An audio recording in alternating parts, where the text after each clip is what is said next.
How to fix iPhone front camera not working. Hey everyone, welcome back to our channel. In this video I will guide you through a couple of steps on how you can fix if your front camera is not working on your iPhone, so make sure to watch the video till the end.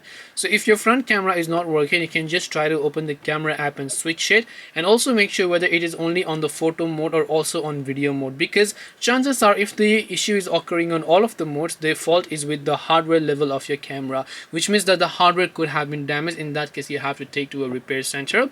But before that, I want you to try a couple of things. If you have any social media, open any social media app, try to place the video call to anybody and see if your front camera works and if your face shows up, because in that case the front camera is working fine if other apps are being able to access it and only your main camera app has become buggy. And in order to solve this type of issues, you can just open up your settings and then just go to this option called general. Once you go to general, scroll down, tap on transfer or reset iPhone, tap on reset, and then tap the reset all settings option here to reset any sort of settings you might have changed.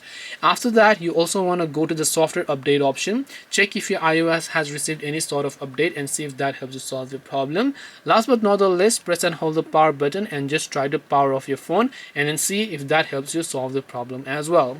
Hopefully this video helped you guys as to how you can solve the front camera not working. If you have got any more questions, then feel free to also leave them down below. Thank you for watching till the end and see you soon in the next video.